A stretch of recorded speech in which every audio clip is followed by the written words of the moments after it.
Okay, I'm back. I was gone for a bit because of the Jewish holiday. It was Rosh Hashanah, which is the Jewish New Year, and it also was Yom Kippur, which is the high holidays. I know I'm running a bit late today, but it's been a lot going on lately, so I will share later this week, probably. If not tomorrow, then definitely next week. Uh, it's been kind of a hard time for me and my family, but I will share more about it because, you gotta share. Like, it's important. It's how people know that, there's community out there. It's how we build communities. So, but things are okay, and, move on. But I want to talk tonight about not that. I want to talk about the how we speak about science in the future. And if you hear any like crinkling, there's a lizard over there that's not sitting still. So sorry, but um, there. I want to speak about what I think is a potential future as far as how we speak about science and topics. And I know I've spoken on here before about things not being physics, not being mathematics, not being chemistry, not being biology, but how it's going to be this this future of metaphysics, or as Stephen Wolfram calls it, metamathematics, and it's yeah, I want to share kind of like this idea that I had recently about how we are going to speak about this. So, hit the like button if you are here. I appreciate it. It helps boost the algorithm and let other people know that we are here. There's so much censorship going on right now. It's absolutely crazy. I was seeing Robert Edward Grant was being extremely censored on Instagram, which is just insane. Like, it shows exactly what I thought would happen, though, which is that this type of information is going to become controversial, even if it doesn't seem like it at first, because it is game changing in how you think about the world, and that is controversial to power structures. So, how's it going, Chris? Good to see you. I will be back every day this week. I should be. And I know that I missed a stream last week, but we'll talk about it later this week. About I have not trying to make excuses, but sometimes there are reasons for things. Um, but so I had this idea though, and it was basically that I've talked a lot about on here about whether or not we were going to call this field of the theory of everything metaphysics or metamathematics or metaphilosophy or something like that. And I realized we're going to call it all of those things, I think. And what it is that it's not going to be its own field. Uh, the theory of everything will be a theory of everything. So it either has to completely erase all previous fields or it has to be incorporated in some way that makes sense. So, uh, what I was thinking was that it's going to be that you will call the study and relation of this field that is pervasive and persistent through all other fields. Hold on, I noticed a cage was opened. All other fields. That's not good. It's just a gecko, but still, cages should be locked.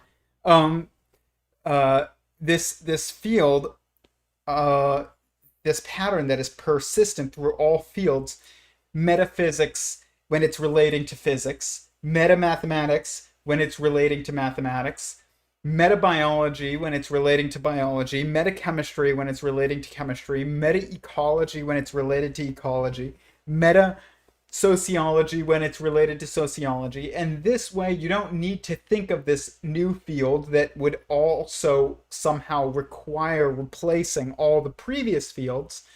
It is this new way of looking at it where it's this added layer on top of everything that we've already known. And that's good because I think a lot of people have been extremely threatened, even just subconsciously, by the pursuing of a theory of everything, because when somebody figures out the pattern in it, it allows you to jump between field to field to field to field, and it seems like it invalidates somebody who has, specialized knowledge in a specific field, and that's not true, actually.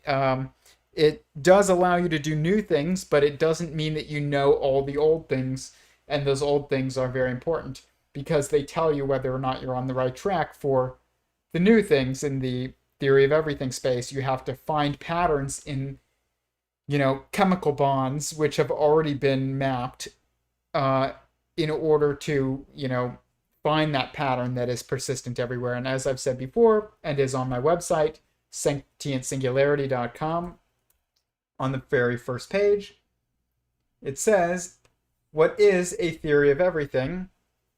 And a theory of everything is a recognizable, predictable, and describable pattern that occurs in all instances of objective observation and an explanation for such pattern, right here. So it has to be that. And if for some reason it's not showing, there you go.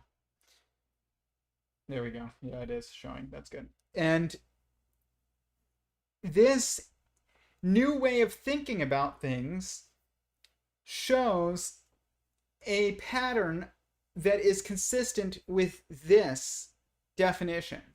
Because people keep saying, people say things like, we don't even know what a theory of everything really is. And that's true.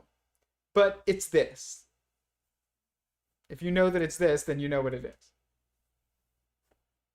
And it is a pattern that is everywhere. And that means that the way that we have to, look at it is it has to be incorporated into everything else that we take a look at. So we could go here, go to the stages of sentience, and we start looking at things here, and you're like, okay, so what are these fields that have to do with this? And it would be like, this would be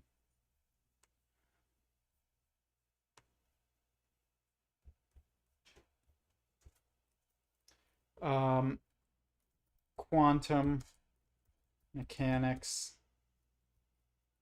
because they're never going to give up that name. I can't even spell. Hold up.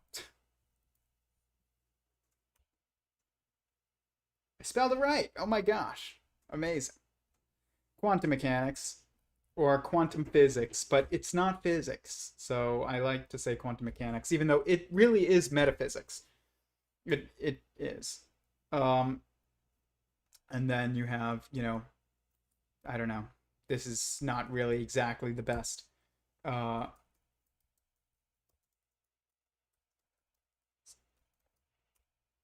Newtonian physics, and then you have chemistry,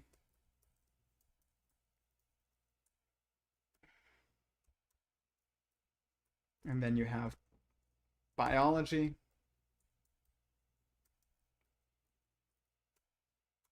and then you have ecology, and then you have genealogy. We don't really use that term anymore, but we should. And then we have sociology. And then we have really technology, but which is engineering, but it's not really in this case. It's a little different. And then what you would have is you would have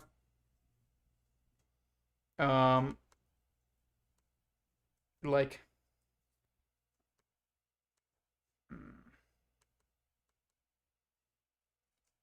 let's just do this. Metaphysics.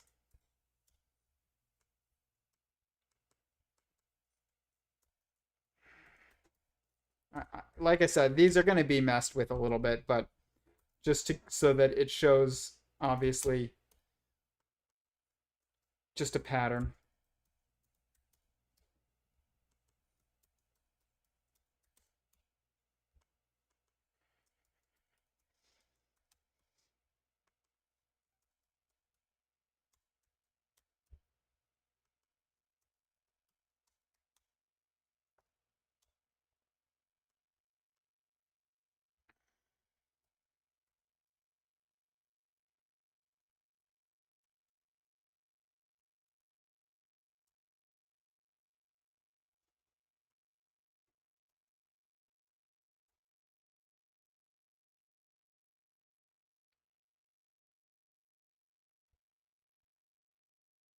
And this would be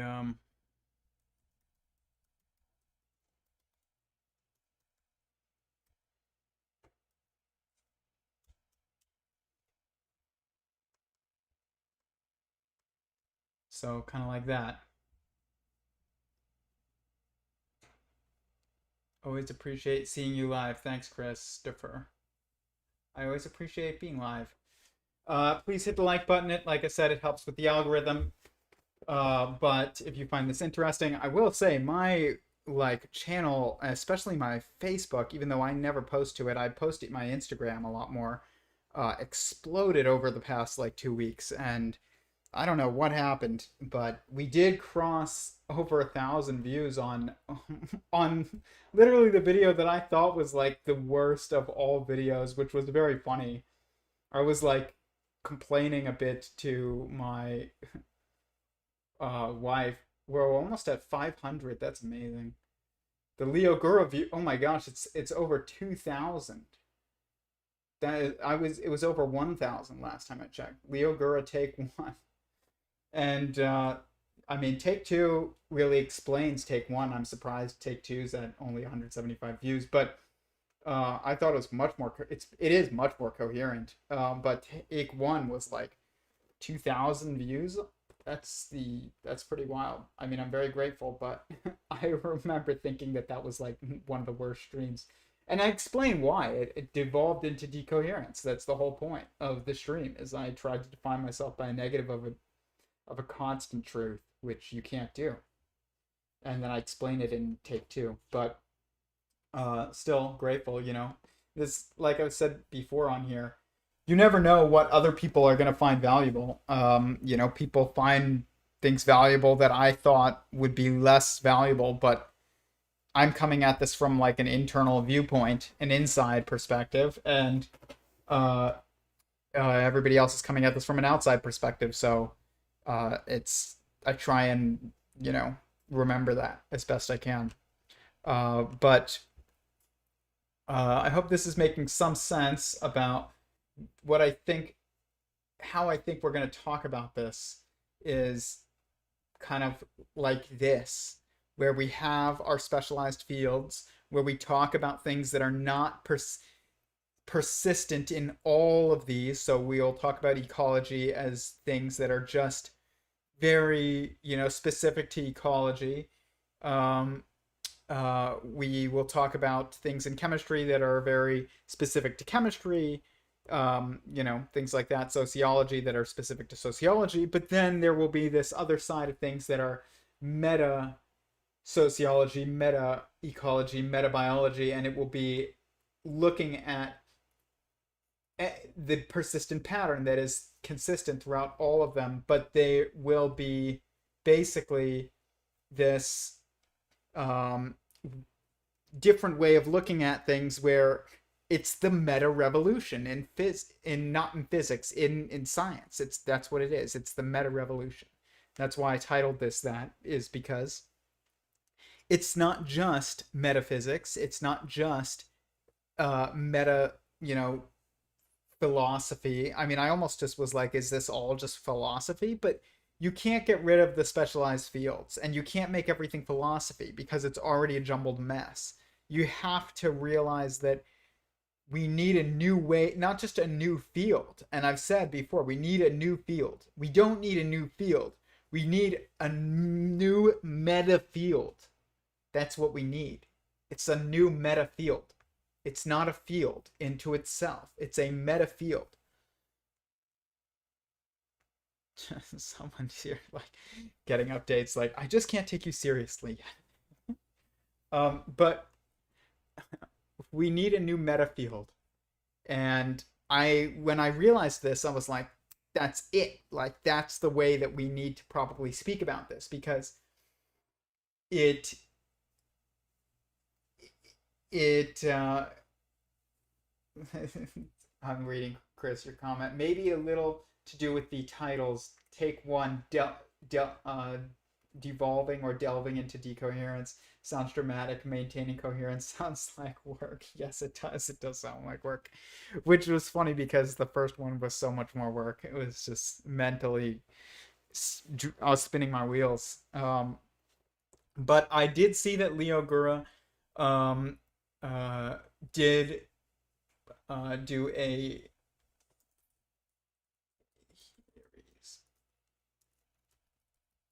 here. I'm going to it. Theories of everything.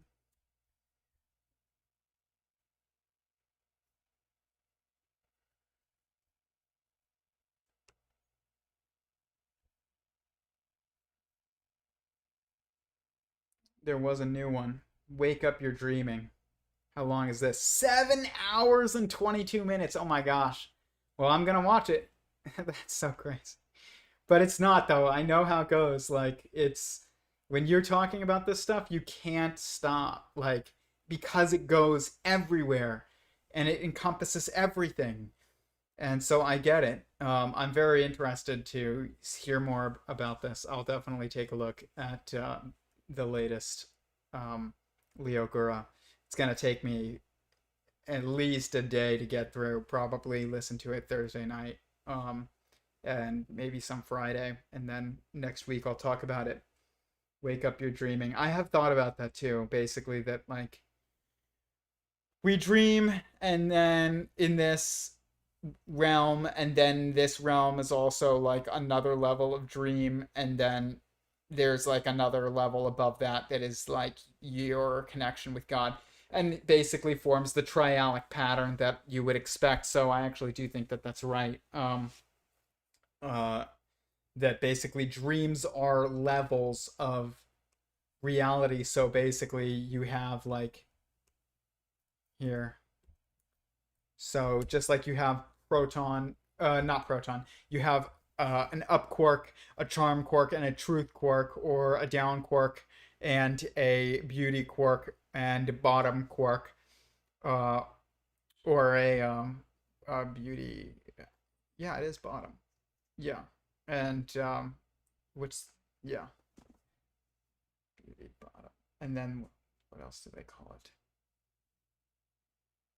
Down strange and bottom, not beauty. Down strange and beauty or down strange and bottom. That's it's interchangeable. The last one is like bottom or beauty quark. I like to say beauty. I think it's better than bottom quark or top quark. Is it's better to say truth quark. It's I like that better. I think it's more accurate to what we're trying to get at is that you have this layers of reality. So basically, just like you have an electron, a muon, and a tau, that's another triality, or electron, neutrino, muon, neutrino, tau, neutrino. This triality in the standard model you also have in dreams. So you have like awake, normal, and then you have asleep, dreaming, and then you have um, um, honestly like that, but it's also like static, Um, or like this is actually a better way of thinking about it. Total. Then this is um interactive. The interactive space, and this is the intra active. It's like you and you in your mind.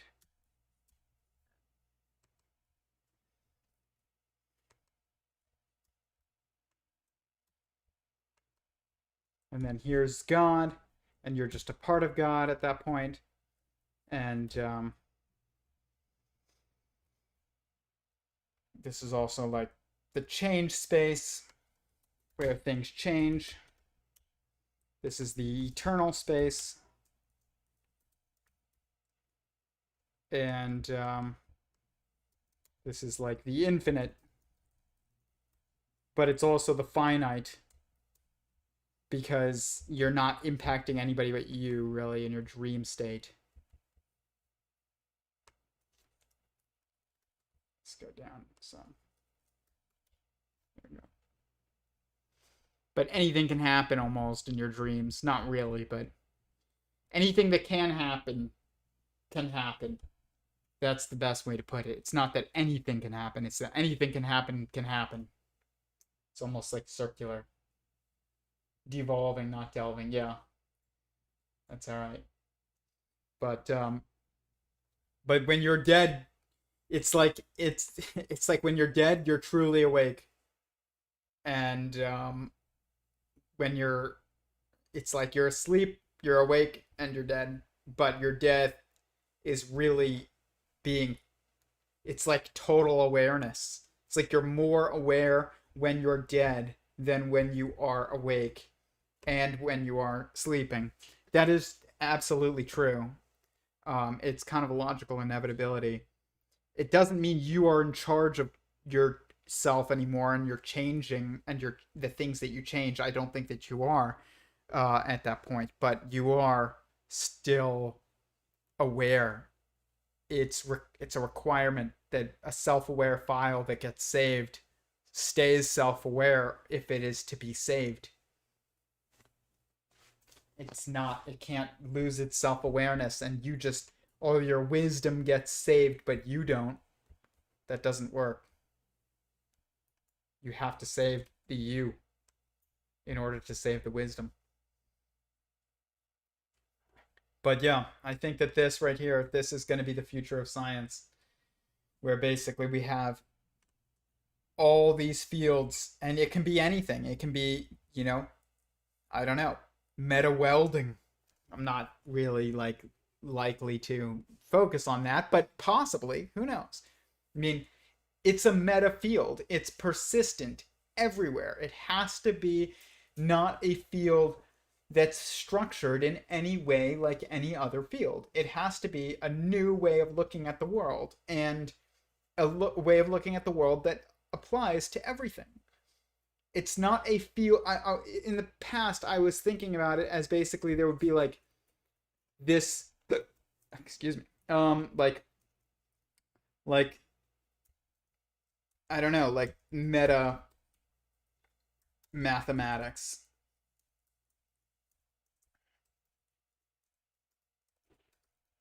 But it would actually be like, and then this would just be like, it'd be like mathematics under quantum mechanics, and then meta mathematics under mathematics. But that's not the way that it's going to be because then what happens when you try and apply that meta mathematics to chemistry? You can't because people will tell you can't do that. And they're right. You can't. You can't just like have this superseding field that supersedes everything. You have to have this field that persists through everything, and it's not a field under everything else like here, kind of like how physics is under chemistry. It's something new. It's like this, where it's persistent throughout everything else, and this would be like meta mathematics. You'd be like philosophy. Be like metaphilosophy. Well, did that not work?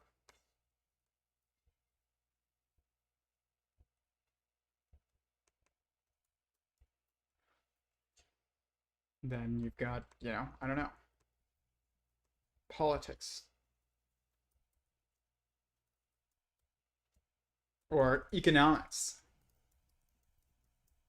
Better. And then you have like meta economics.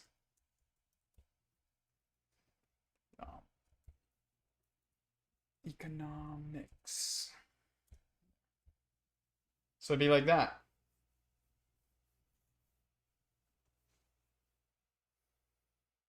I think this is much more accurate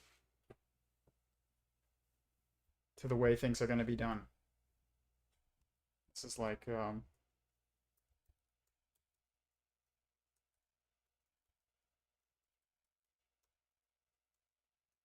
never know how to. Yeah, there we go.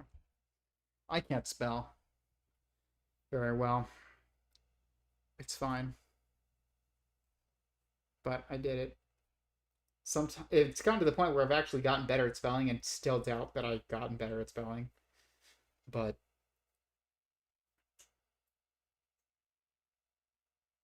I bet I could figure out a way to like spot the patterns in spelling much better than just memorizing them the way that we traditionally do, but maybe one day. But yeah, this is what I think it is. So this is going to end the physics like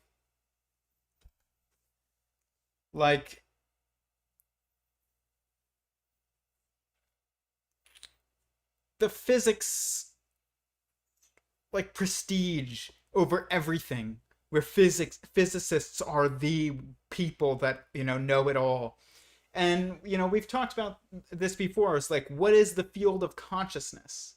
What is that called? It is the meta field. It is the field. It's the meta field beneath all the other fields, is the field of consciousness. It is the patterns that our consciousness perceives and creates, perceives and creates throughout all the rest. That's what it is. And this is going to be the way that I think it's going to have to be done. And if it's done any other way, it's going to devolve into decoherence. Like my stream.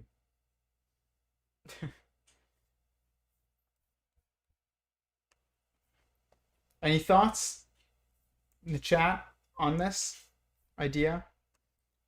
I think that it's inevitable. I think it is the new way of looking at science. And it's going to end this like obsession over like, I don't know. It's not going to end it. It's going to reboot the way that our current hierarchy in a way, but it's also going to preserve it, which is important. It's important that our biologists remain biologists. And the thing is the issue was that this field, if it was a new field that just kind of was underneath and kind of erased all the other fields, it was erasing of that. And that's not the way that it should be. That's not true. You're still a biologist.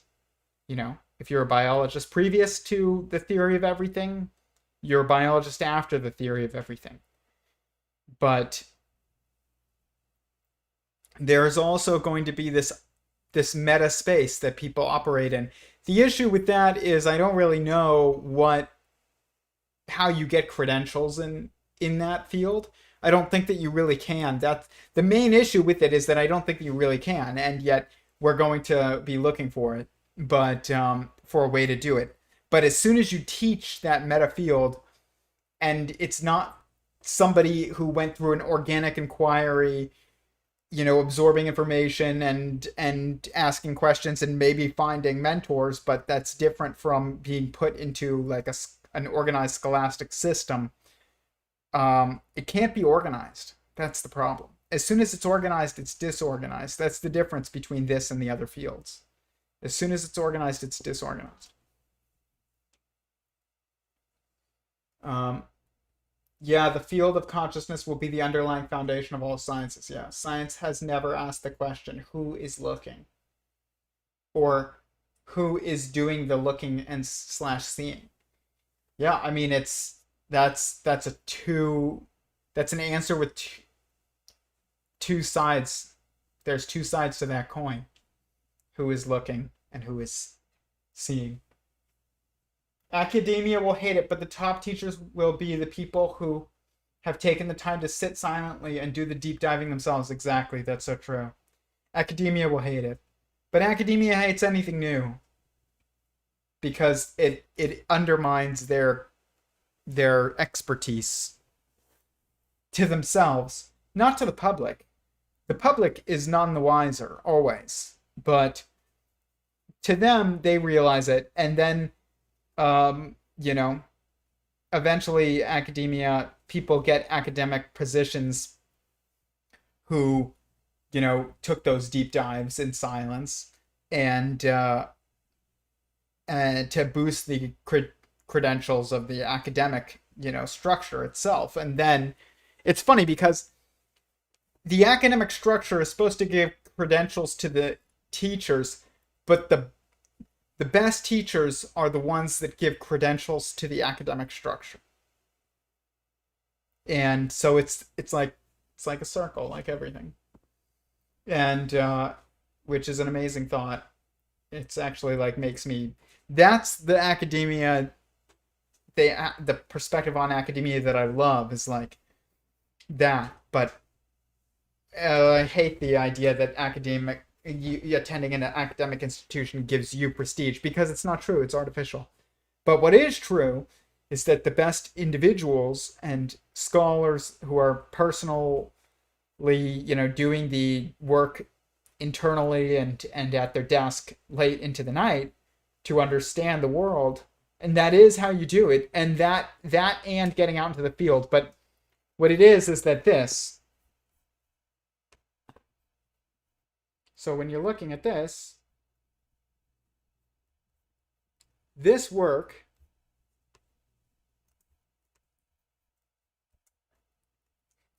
is done in the field work,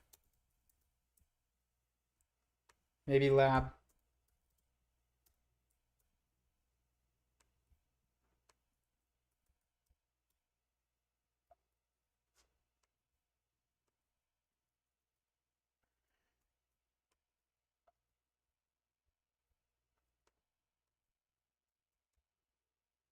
And then this one is done internally. It's individual.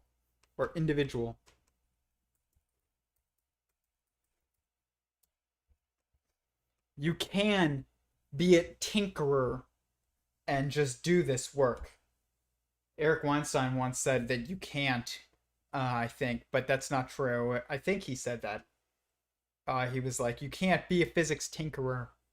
But he might have been referring, he can't really say that because he is that, but I think what he was actually referring to is the people who had made progress on understanding like warp drive, who are in the, UFO, uh, like fields that are classified, like projects that are classified. And he was like, you can't just be a tinkerer and do it. You have to. He was just getting riled up about secrecy, basically. But and I get it. It's very annoying. Like, there better be, if it ever comes out that like, and it will come out that they've had like classified black projects that have kept, hidden the existence of another civilization from us for like the last like 100 years, which they have. Like, if there better be a damn good reason why they've kept it hidden for 100 years. And like I like if it revealed it to us, it would destroy society, like that kind of thing.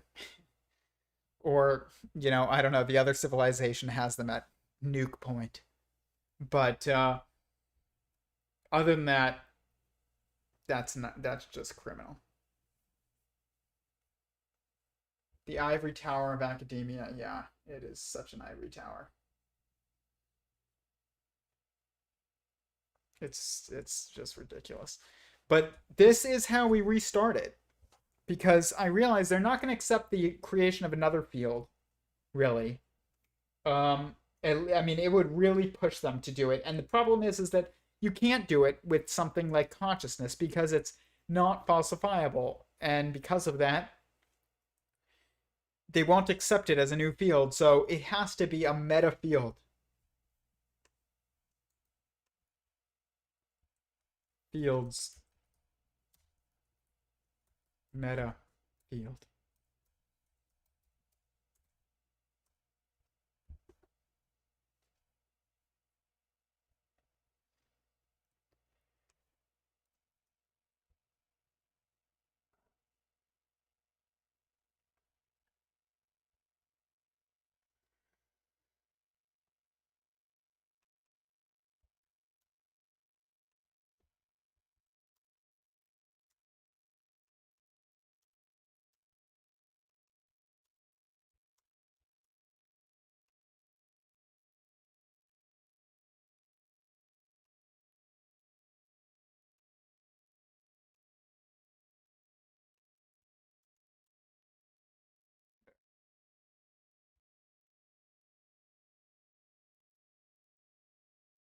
I really think this is the future.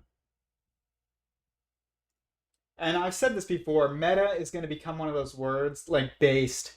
It's going to be like, are you based, bro? It's like, are you meta? Are you meta based? We talked about this once in my Discord and it was very funny. But like it's it's going to be a word that people understand very well in the beginning who are like organically into this field, and then it's going to be something that like people just start saying because everybody else is saying it, and then everybody's going to be meta based about the word meta. Then nobody will understand what it means. But that's actually what happened with science. So it's okay because that's just the cycle of existence, and we just have to know that that's going to happen and accept it, unfortunately. But it is the case. Um, it is the cycle of understanding that just happens. Is that there is this um the first people into something understand it very well, and then people start to not understand it, and um but they claim to. It's like when people say, well, don't you know where the universe came from? It came from the Big Bang. You don't know that, first of all, and second of all, that's not where it came from. What caused the Big Bang? you know but we just say things at this point, which is kind of an issue. um I am going to touch more on a new like theory of like evolution that I had, maybe tomorrow, depending on what else I might talk about, uh, personally relevant. But um, we'll see.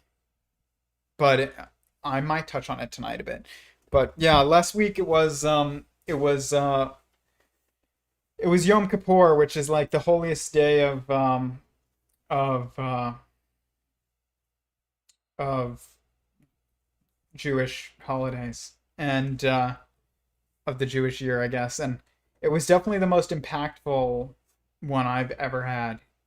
You fast for a day, and for 24 hours, and you're supposed to reflect on your sins, and it's like focus on also forgiveness and just the next year and things like that. It's a very deep, deep like time if you put in, I guess, the effort. And even then, if God goes and makes it even more, you know, impactful for you, then that can happen. Some of the most important and impactful times in my life have happened on Yom Kippur, and definitely the most impactful one was this last one, but I'll talk about that another day. But my first one that I ever fasted on was the first time I started like realizing everything was math and numbers. And I was an atheist at the time. I was in college, and it was the first realization of God I had ever had. And I was like, God is a mathematician. And like it was like I was an atheist prior to that, and I was an atheist even after that, but I would kind of like had this epiphany that like God was math and also a mathematician. And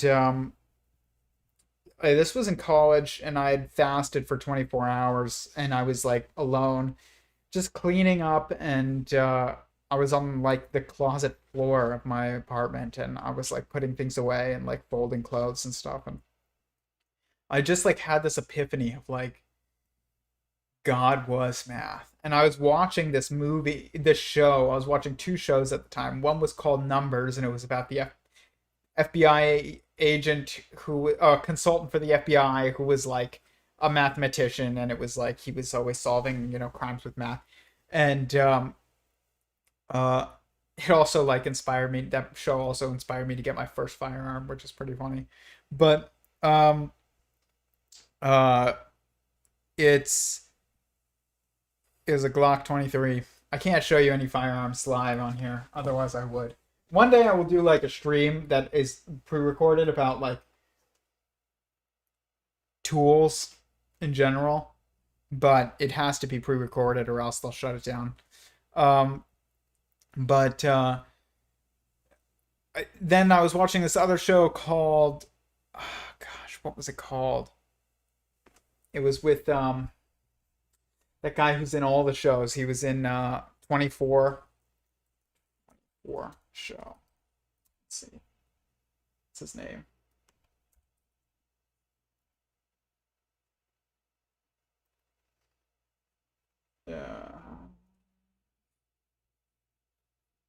Jack Bauer. Where's this? Kiefer Sutherland. And he has like this autistic kid. Touch. That's what it's called. Touch. Here. Let's see here. I like watching this. Kiefer Sutherland autistic.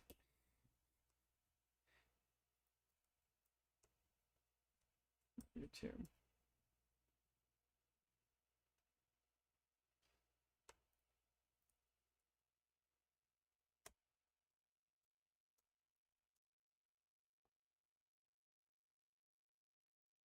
This is the trailer for it. 8. This is 9 months ago? What the heck?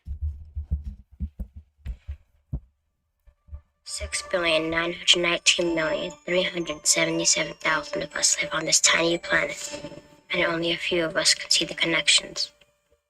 The patterns, mathematical in design, are hidden in plain sight. You just have to know where to look. I've been alive for 10 years, 5 months, 17 days, and 14 hours. In all that time, I've never said a single word. Sir, your son cannot keep doing this. You gotta let me bring him down. Jake! Come on down, okay? Does the time 318 mean something special to that kid? Mr. Bond? Blair Hopkins, Child and Family Services. Jake fired the tower 3 times. Every time the security cameras caught him at 318. He's reset every clock in this house to that exact time. What I was trying to communicate. What do you want? I'm looking for the Teller Institute. Sorry, I think I've got the wrong address. Let me guess. Kid keeps climbing a cell tower. Coming in or not? The universe is made up of precise ratios and patterns. With everything and everyone is connected. Obviously,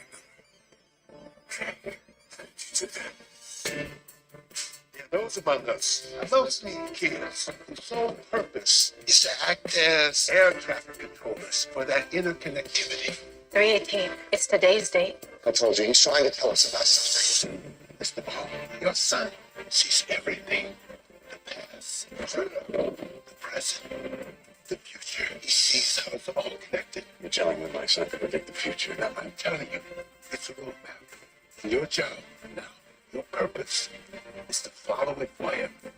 It's your destiny. My name is Gordon Brown. I know this is going to sound crazy, but I think we're supposed to find each other. I'm the date. That's the show. It's a great show. I think they canceled it though, unfortunately. But I wasn't into like any of this stuff back then, but like clearly, I haven't watched even a tiny sliver of that show in probably 10 years. Oh gosh, like when did it come out? And when did I watch it? I was like 7, 8, 9. It must have been 9 years ago. 10 years ago. So, but clearly very relevant to this work, even though, you know, I haven't looked at that show in forever. But I was watching that show at the time, actually, when I was like, had this epiphany on Yom Kippur. And when you fast, your mind goes into this state of like heightened awareness because, you know, people say it's because you need to be much more focused in order to hunt. And that could be true. I mean, that's definitely true. I don't know if that's all of it, but there's probably multiple reasons why it happens. But when you fast, have this heightened state of awareness take over you. And it's almost like you can see more than normal. I mean, it is that you can see more than normal. And I just had this epiphany. I was like, God is math. Like, God is math. That was my revelation. It wasn't that he was just a mathematician. It was more like he is math, which is true. And, you know, it's not, I hadn't reached like, he is a sentient, feeling, thinking being that is self-aware like you and me. I hadn't reached that yet, but like, it was a part of my journey, and it was very much, you know, on, it was very much like that first step of my, I guess, spirituality, and I wasn't trying to have that happen. Those moments you don't try to have. You just have to be open to them. You don't try to have them. Like, people who try to be spiritual are the least spiritual people. I think I've said that before. But, or something like that. It's, you don't need to try to be spiritual. You just are. And I don't even know what that means, to be honest. It just means that you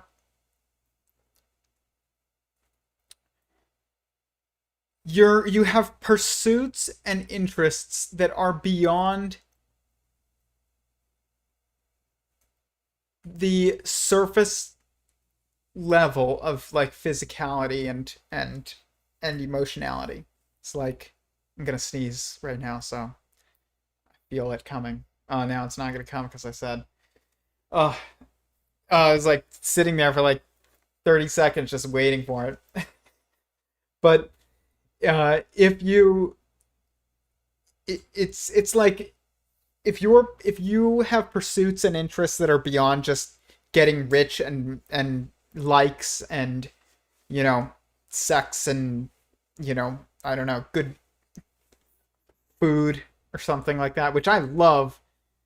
I don't want to say I love. I love beings, not things like that. Those are things. I like those things too.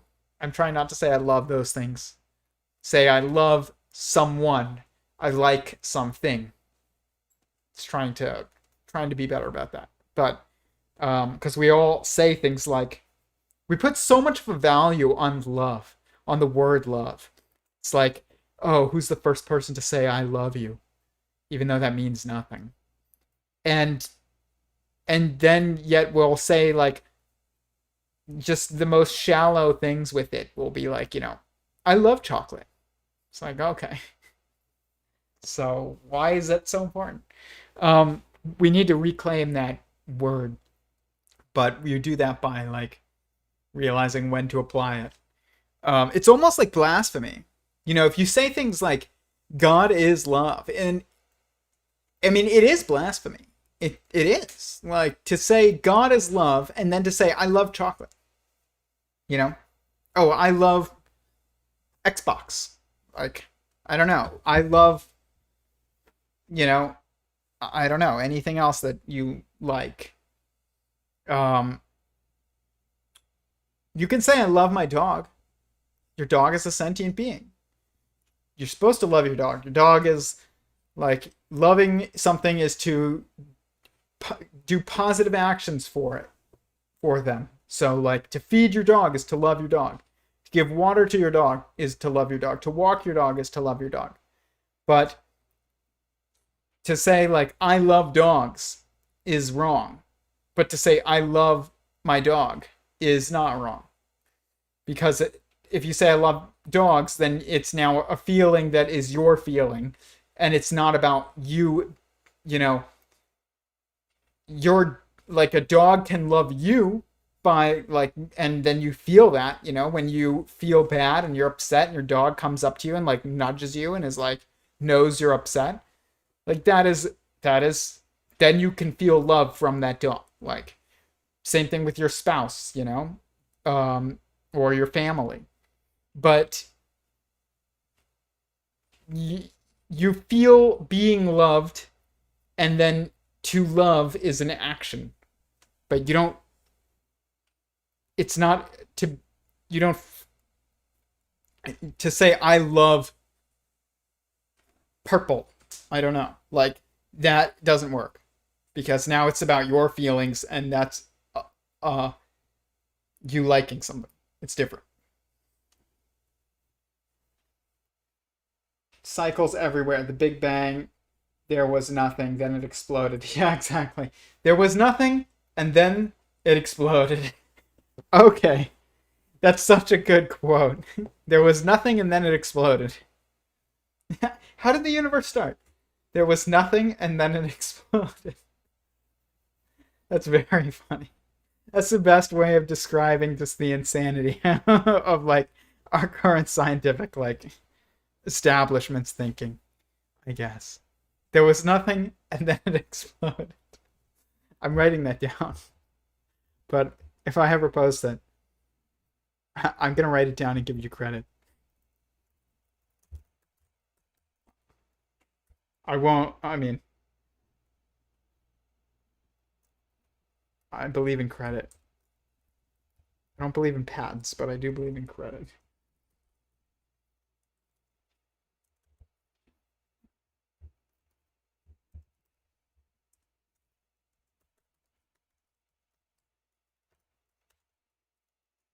But I want to know who said that always. There was nothing.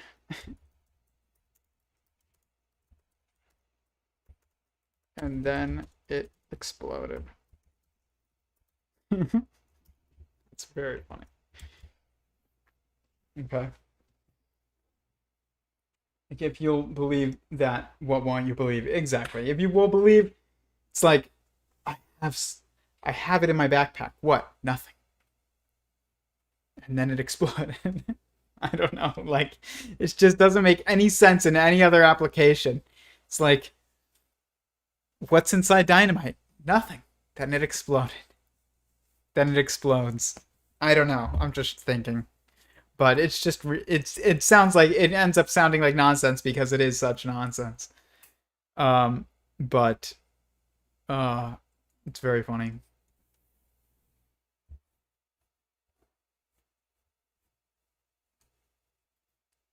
So this week, I will say, in light of the crazy censorship that is happening to Robert Edward Grant and the account Light is Consciousness, which is true, on light is the perception of a consciousness. So like light is consciousness. Um, there's a Instagram account called Light is Consciousness. It's being censored, and so is Robert Edward Grant, who they repost a lot of his work. I'm trying to have him. I'm not even trying. We will have him on here pretty soon. He's working on a paper and has discussed it on his Instagram in a little bit of detail, and you can check it out there. But it's the paper is called the sum product conjecture, and as soon as he publishes it, we'll have him on here to talk about it. But he is being heavily censored, and I think that we are too, to some degree, on Instagram and even on here. We were, at least. I think we still are, but I think we're just. It looks like we're overcoming it, but just because we're getting more popular. But it's. I would highly suggest that you go to here, sentientsingularity.com. Scroll to the bottom of the homepage. Oh, come on. Come on. Oh, this is always such a hassle. There we go. Scroll to the bottom of the homepage and enter your email address in here. I never send out emails unless we get kicked off of a platform. There's just a welcome email that says that you've been added to the list, and then that's it. I will not spam you. I do not sell emails or anything like that. But I am working on an alternative type of system, I'll say, and talked about it a bit before in our Discord, but I keep that pretty like under wraps for now until it grows a bit more. It is making progress though, and until that happens though, this is probably the best way of ensuring that you can keep up with this work, because they are definitely trying to censor it, and I don't know why. I mean, I do, but but it's still ridiculous. Censorship is ridiculous. Censorship is one of those things that you understand, and yet you don't. So, but the truth wins, but we can help that happen by staying in touch. Interesting. That was the Kiefer Sutherland show. I wish they made a new season of it, but this is my website. I am about to publish more to it, but like I said, last week had some unforeseen difficulties that I'll share, but just got to make sure that everybody involved is ready for that, I guess. But Paulina and I are fine, just in case that was concern of anybody. But we went through just some difficulties, and it was a tough week. But we are doing well. It's very important to have a partner in life. That's what I will say. Life it can get very, very challenging, and I don't know. I mean, the thing is I know that God is there, and that does make it, that ups your ability to handle things quite a bit, because you know that He has a plan, and that He is there, and that He is your true partner in life. But at the same time, on this level, it is good to have a spouse. It makes some things much, much easier to go through. But yeah, this is my website for those of you who have not seen it. It's filled with models. I will eventually be giving context to all of these models, or to at least a lot of them, through the papers that I'm going to be releasing on here, that I've been working on. One of them is going to be on that new perspective on evolution that I've been working on. That's really awesome. Oh, wow, here. Models. So many models.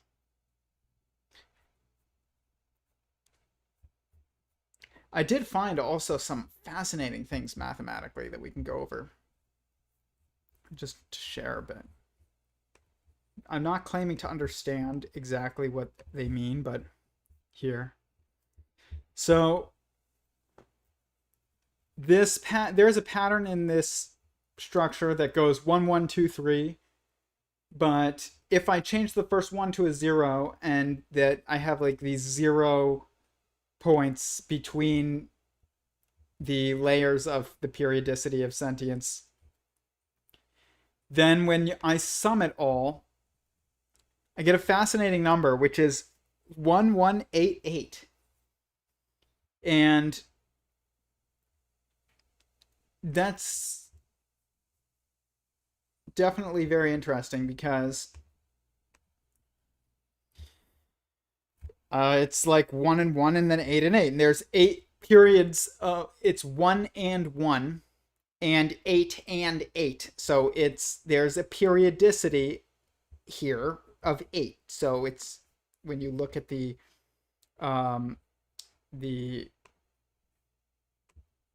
spot periodicity here, it's 8, and that's what we're seeing in this periodicity. It's 1, 2, 3, 4, 5, 6, 7, 8. Right here. It's basically going through 8 loops. So you start here, end here, but then between them there's 8. And where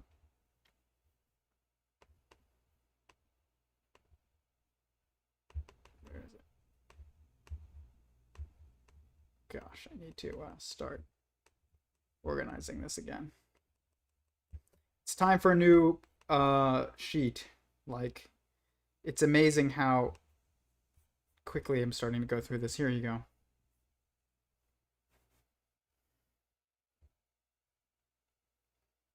This periodicity of 8. But if we look at like the properties of that number,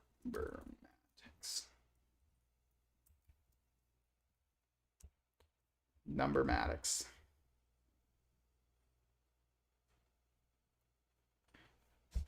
Just like 1188. It's a fascinating number because it's 2 squared times 3 cubed times 1 and 1, which is 11. It's fascinating. It's 3 prime factors.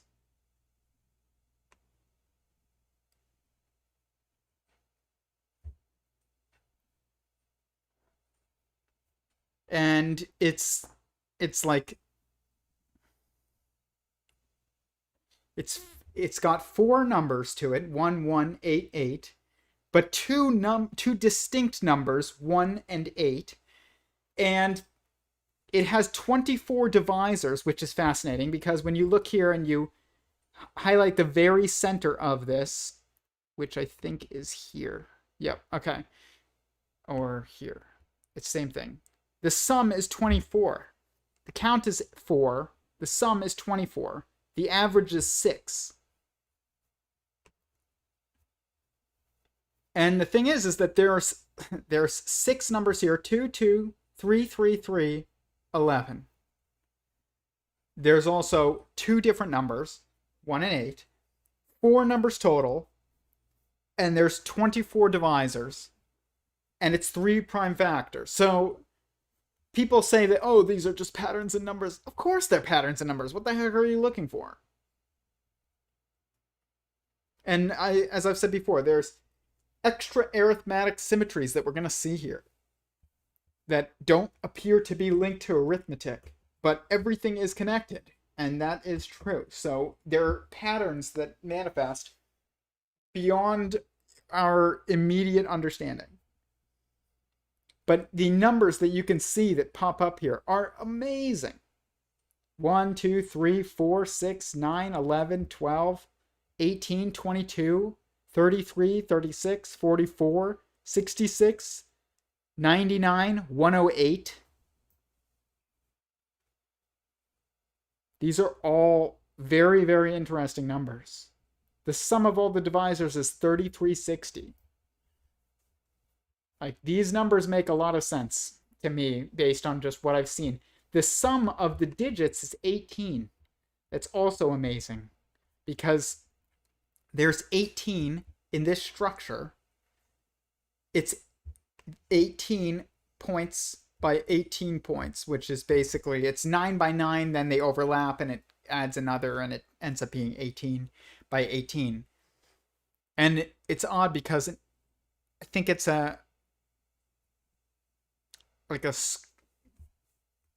I realized this the other day.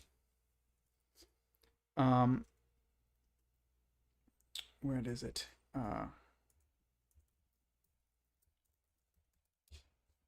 The number 613, which is in the Torah, is a centered square number with 18 per side. And this is a square with 18 per side. 613 is the number of commandments in Judaism, in the Torah. It's the number of mitzvot in the Torah, the number of deeds. That's what it means, the number of deeds in the Torah. And then it's interesting because you have 613. And yes, this does matter. It does. If you don't think it does, then good luck. Because it doesn't exist. Luck doesn't exist.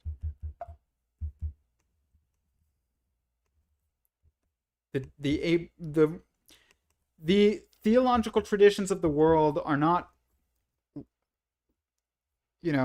nonsense. They're just not nonsense. That's all I'm going to say. Doesn't mean that one is best or anything. I don't believe that. But they're not nonsense. That's all I'm going to say. I'm not going to tell you what to believe, anything like that. But if we go here, we minus 248, which is the number of positive laws, positive actions, according to the Torah, which 248 Lie groups in E8, I believe, as well. And 365 is what's left, and that's the number of days in the year. That's not a coincidence either.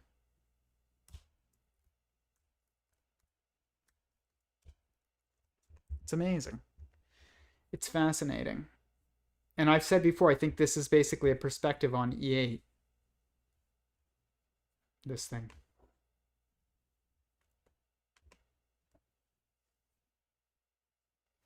It's 36 across. There's a count, which is like 360.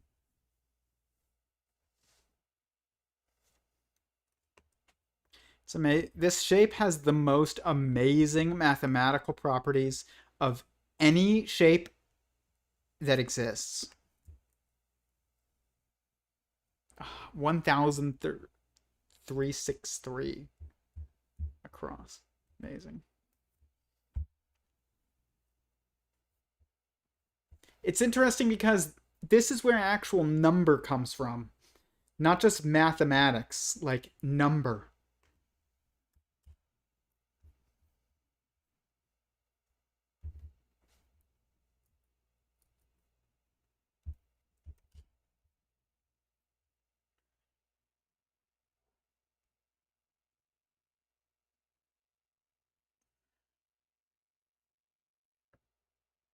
And at this level of meta-mathematics, it's not just about mathematics. It's about mathematics and the structure that it resides within.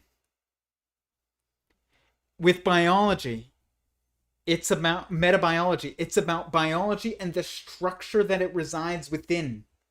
This is brilliant. That's brilliant. I'm going to write that. Where were we looking over here?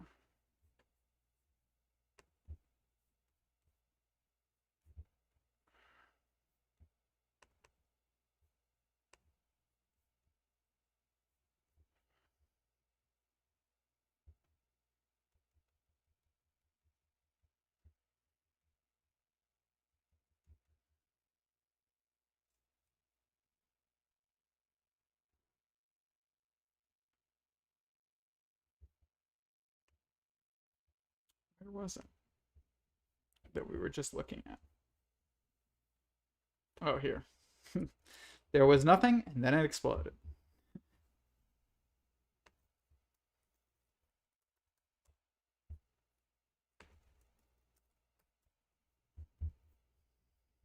But what this is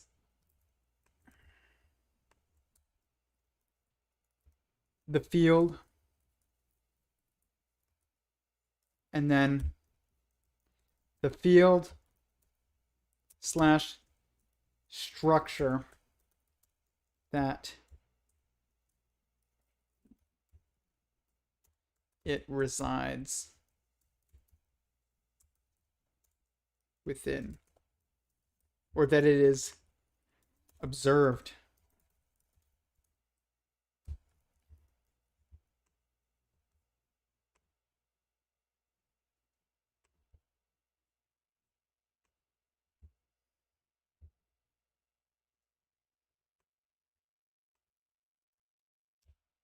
There we go.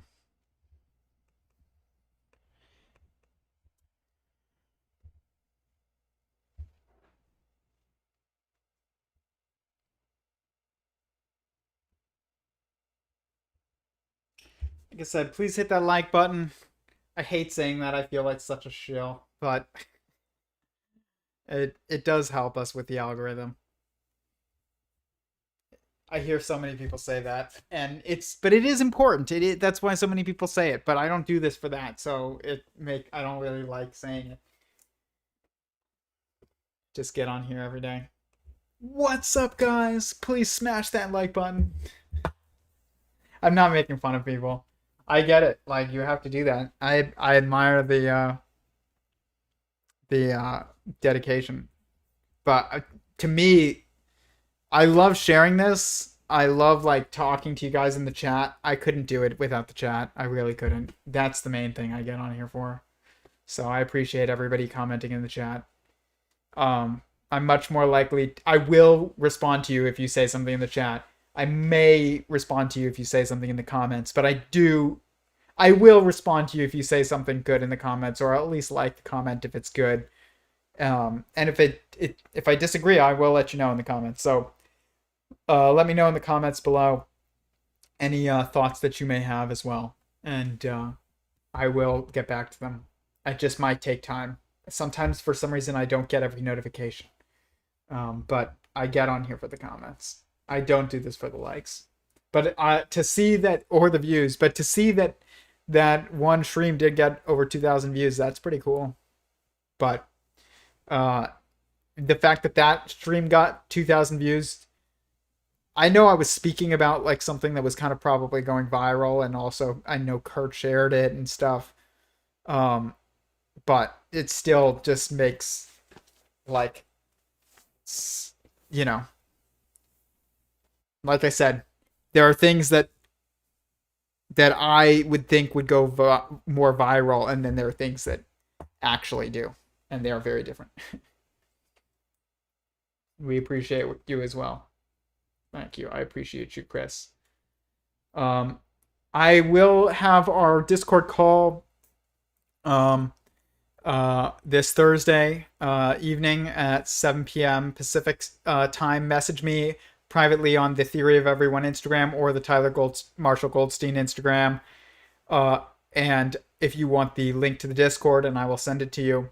And it's an open call. We talk about everything. It's there's no like calling on people. It's not structured. It's very open. You can bring up any topic that you like, and we just have an open call for hours, and it's definitely something I look forward to every week. So if you want to partake in that, let me know. Sure, we'll have lots to discuss this week, regardless of what we talk about tomorrow. And tomorrow should be a good stream also, regardless.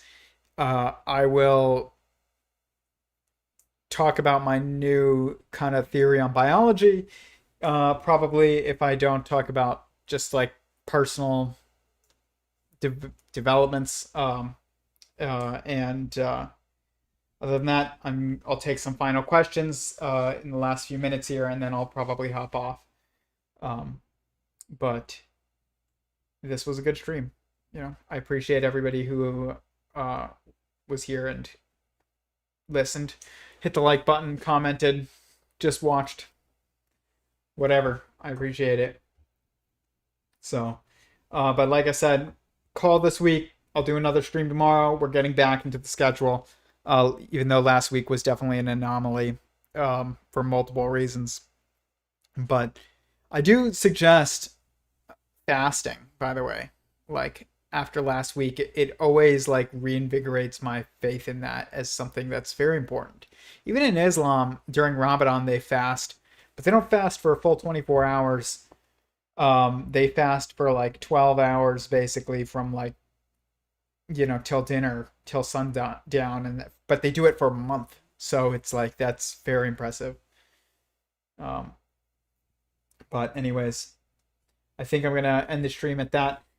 I will see you guys tomorrow, and thank you very much. Like I said, hit the like button and share this with anybody who you think would find it interesting. If you'd like to join our Discord, let me know in a private message on Instagram, and I will send you the link for the Discord call this week, 7 p.m. Pacific Standard Time on Thursday, and then I will be back here tomorrow at 6:30. Also, in light of the censorship again, I highly encourage you to go to sentientsingularity.com, scroll to the bottom of the homepage, and enter in your email address just in case we get cut off on these platforms until something alternative arises. So thanks a lot, everyone, and I will talk to you tomorrow.